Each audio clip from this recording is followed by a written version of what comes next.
Hello everyone, welcome back to my YouTube channel Shweta's Mind, which is always on to talk anything or everything about nurses. So आज हम बात करने वाले हैं BHU के बारे में। बनारस हिंदू यूनिवर्सिटी मतलब एक बहुत ही खूबसूरत शहर हम सभी के लिए एक बहुत ही सुनहरा मौका लेकर आया है उस खूबसूरत से शहर का हिस्सा बनने का।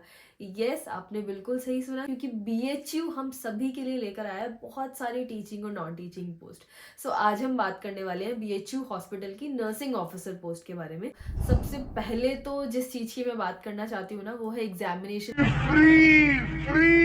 यस, बिकॉज BHU भी फ्री है सभी लड़कियों के लिए, सभी महिलाओं के लिए। So all the women candidates are exempted from paying any fee, no fee at all. Yes, मतलब यार लड़कियों के तो आजकल मजे ही मजे हैं, नहीं? MNS की वैकेंसी भी अभी अभी आई थी, वो भी सिर्फ वुमेन कैंडिडेट्स के लिए है। DSSS भी तो फ्री था ही, अब ये BHU भी हम सभी के लिए फ्री है। All the male candidates out there, आप लोगों के लिए भी कोई फी नहीं है अगर आप SC कैटेगरी से बिलोंग करते हैं, ST कैटेगरी से बिलोंग करते हैं या फिर PWD में आते हैं। फी किनको पे करनी है? फीस सिर्फ उन्हीं मेल कैंडिडेट्स को पे करनी है जो कि या तो जनरल है, मतलब अनरिजर्व्ड है, OBC कैटेगरी से बिलोंग करते हैं या फिर EWS है। तो इन तीन कैटेगरी के मेल कैंडिडेट्स को ही फी पे करनी है, जो कि है ओनली एंड ओनली $500, 500 रुपये ही इसकी फी होने वाली है। अब मैं बात कर लेती हूँ एग्जाम की। तो एग्जाम फॉर्म हमारे 22 दिसंबर को ही इसका नोटिफिकेशन आया है और इसी दिन से ही फॉर्म फिल करने शुरू हो गए हैं। कब तक? 1 महीने का भरपूर टाइम दिया हुआ है इन्होंने हमें फॉर्म फिल करने के लिए। बट आई वुड सजेस्ट, जैसे कि मैं हमेशा बोलती हूँ, कि जितना जल्दी कर लो उतना अच्छा है, सेंटर्स में प्रेफरेंस मिल जाएगी। तो 1 महीने का टाइम है आपके पास, 22 दिसंबर से लेकर 22 जनवरी 2024, मतलब अब तो नेक्स्ट ईयर 24 आ ही गया है। तो 22 जनवरी तक इसके फॉर्म फिल करने की लास्ट डेट रहने वाली है, शाम 5 बजे तक, up to 5 PM। So BHU की अपनी एक वेबसाइट है www.bhu.ac.in/RAC। इस वेबसाइट पे आपको जाना है, BHU का पोर्टल खुल जाएगा इस साइट से। फिर आपको इस साइट पर जाकर अपना लॉगिन ID पासवर्ड से अपने आप को रजिस्टर्ड करना है इस पर, उसके बाद आपका पूरा फॉर्म खुले। तो इस तरीके से आपको BHU की इस ऑफिशियल वेबसाइट पर जाकर अपना फॉर्म फिल कर लेना है।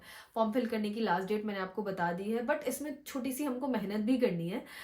जब BHU का फॉर्म फिल आप कर देंगे, जब पूरा आपका फॉर्म सबमिट हो गया, फाइनल एक एप्लीकेशन फॉर्म आपका जनरेट हो गया, तो उस फाइनल एप्लीकेशन फॉर्म का आपको प्रिंट आउट लेना है और अपने सभी इंक्लूजर्स के साथ एक प्रॉपर एक एनवेलप बना के इस फॉर्म को आपको BHU के इस दिए हुए एड्रेस पे पोस्ट करना है। स्पीड पोस्ट से ही आप पोस्ट कीजिएगा। इसको पोस्ट करना बहुत ज़रूरी है, क्योंकि अगर आपने सिर्फ ऑनलाइन फॉर्म फिल किया है और आपने अगर पोस्ट नहीं किया है तो आपका फॉर्म रिजेक्टेड माना जाएगा। तो ये छोटी सी मेहनत आपको करनी है। और पोस्ट करने की लास्ट डेट दी हुई है 27 जनवरी अप टू 5 PM, मतलब 27 जनवरी शाम 5 बजे तक उनके पास जो सबमिशन आएंगे उन्हीं का फॉर्म वो लोग एंटरटेन करेंगे, बाकी फॉर्म्स रिजेक्टेड हो जाएंगे। और हाँ, एक और चीज़, वैसे तो ज़्यादातर लोगों के लिए फ़ी है ही नहीं, बट जिन भी लोगों के लिए फ़ी है, जिन मेल कैंडिडेट्स के लिए फ़ी है, तो अगर आप मान लीजिए अभी फॉर्म फिल करते हैं तो अभी फॉर्म का एप्लीकेशन फ़ी वाला पोर्टल एक्टिव नहीं है। वो 29 दिसंबर, मतलब एक वीक का वेट करना है आपको। 29 दिसंबर से ही आप फॉर्म फी करना शुरू करें। और एक और इम्पॉर्टेंट चीज़ मैं आप सभी को बताना चाहती हूँ, जो लोग ऑलरेडी वर्किंग हैं तो आप अपने डिपार्टमेंट से ज़रूर एक NOC ले लीजिएगा, नो ऑब्जेक्शन। ये NOC प्रोड्यूस करना होगा जो आपने इस टाइम पे बनवाया होगा। तो आई वुड सजेस्ट कि आप NOC के लिए अभी कल के कल जाते ही तुरंत एप्लीकेशन फॉर्म सबमिट कर दीजिएगा और NOC आते ही फॉर्म फिल कर दीजिएगा, because NOC is a must. So अब हम बात कर लेते हैं नंबर ऑफ सीट्स की जो कि BHU ऑफर कर रहा है। सो BHU ने ना, मतलब मेल कैंडिडेट्स के लिए और फीमेल कैंडिडेट्स के लिए, दोनों के लिए अलग अलग सीट अलॉटमेंट रखा है। I am very sorry to all the male candidates, आप लोग बहुत ज़्यादा डिसअपॉइंटिंग होंगे, क्योंकि BHU ने 80-20 काइंड ऑफ रेशियो रखा है। मेल्स के लिए वैकेंसीज थोड़ी सी कम है अगर हम फीमेल से कंपेयर करें तो मैं फीमेल कैंडिडेट्स की सीट्स के बारे में बताना चाहूँगी। तो upper reserved, EWS, SC, ST, OBC, PWD, total मिलाकर 176 सीट्स हैं फीमेल कैंडिडेट्स के लिए।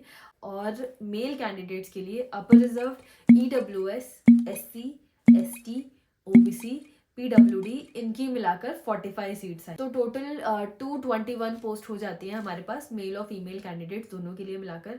Also male candidates male category में ही अप्लाई करेंगे, फीमेल कैंडिडेट्स फीमेल कैटेगरी में ही अप्लाई करेंगे, मतलब ये मर्ज नहीं होगा, अदरवाइज आपका फॉर्म रिजेक्ट हो जाएगा। तो प्लीज़ आप अपनी कैटेगरी देखकर बहुत अच्छे से फॉर्म फिल कीजिएगा। बात कर लेते हैं क्वालिफिकेशन की। तो क्वालिफिकेशन में भी आप GNM है, BSc नर्सिंग है, पोस्ट बेसिक BSc नर्सिंग है, MSc नर्सिंग है, आप कोई भी है आप अप्लाई कर सकते हैं। बट थोड़ा सा एक्सपीरियंस मांगा इन्होंने। देखिए अगर आपके पास GNM है तो you need to have 2 years of experience in minimum 50 bedded hospital.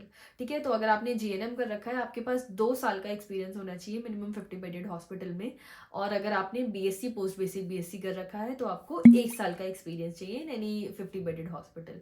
और अगर आप मान लीजिए आपने MSc कर रखा है तो भी आप अपने आप को BSc वाली कैटेगरी में ही समझिएगा और आपके लिए भी 1 साल का एक्सपीरियंस इज मस्ट। और दोनों ही कैटेगरी में आपके पास RN और RM रजिस्ट्रेशन होना चाहिए, आपका स्टेट नर्सिंग काउंसिल होना चाहिए, तो ही आप इस जॉब के लिए अप्लाई कर सकते हैं। तो ये थी कुछ क्वालिफिकेशंस की बात। अब अगर मैं बात करूं एज लिमिट की तो थोड़ा सा कम एज कैटेगरी इन्होंने दिया हुआ, 30 साल तक की एज आपकी है तो ही आप BHU के लिए अप्लाई कर सकते हैं, अदरवाइज आप अप्लाई नहीं कर सकते। अगर मैं पे की बात करूं तो लेवल 7 का एक बहुत ही हैंडसम सैलरी ये लोग देने वाले हैं। तो मैं एग्जैक्ट नंबर की बात करूं तो 70 to 80 के बीच में इसकी सैलरी आएगी। तो अब आप देख लीजिए आपको BHU की जॉब के लिए कितनी मेहनत करनी है अगर आपको ये वाली सैलरी चाहिए तो।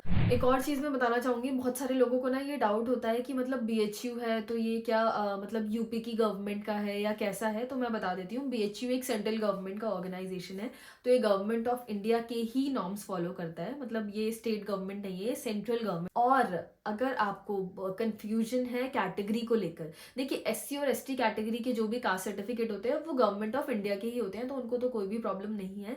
बट अगर आपके पास OBC का सर्टिफिकेट है या फिर EWS का सर्टिफिकेट है तो प्लीज आप अपना सर्टिफिकेट पहले देख लीजिएगा कि वो आपकी स्टेट गवर्नमेंट का है या फिर गवर्नमेंट ऑफ इंडिया का है। लेट्स से आप यूपी से बिलोंग करते हैं तो आपका वो गवर्नमेंट ऑफ यूपी का सर्टिफिकेट है, मतलब यूपी गवर्नमेंट का OBC या EWS का सर्टिफिकेट है या फिर सेंट्रल गवर्नमेंट का है। अगर आपके पास अपना स्टेट गवर्नमेंट का सर्टिफिकेट है, कास्ट सर्टिफिकेट, तो आप इस जॉब के लिए अनरिजर्व्ड में ही आएंगे। अगर आपके पास गवर्नमेंट ऑफ इंडिया का इशूड सर्टिफिकेट है तो ही आप सेंट्रल गवर्नमेंट की वैकेंसी को अवेल कर पाएंगे। इस चीज का थोड़ा सा ध्यान रखिएगा। तो बस BHU की वैकेंसी भी आ गई है। मैंने अपनी पिछली वीडियो में भी बताया था कि इलेक्शंस की वजह से अब बस वैकेंसीज ही वैकेंसीज आने वाली है, वैकेंसीज की भरमार होने वाली है। तो all you need to do is to study. Opportunities वाला एरा चल रहा है तो आपको अपना 100% देकर एक अच्छी सी प्रिपरेशन करनी है, मतलब उस लेवल तक की प्रिपरेशन कर लीजिए कि बस कोई भी एग्जाम दीजिए और सिलेक्शन आपका। पढ़ते रहिए, अपने कंसेप्ट्स को क्लियर रखिए, MCQ सॉल्व कीजिए, प्रिपरेशन कीजिए, के लिए खुद का ध्यान रखिए, stay motivated, stay happy and all the very best. Video को ज्यादा से ज्यादा शेयर कीजिएगा, फॉर्म फिल जरूर कीजिएगा और जल्दी से कीजिए। वीडियो अच्छी और यूजफुल लगी हो तो please put a thumbs up, subscribe my YouTube channel and thanks for watching. Bye bye.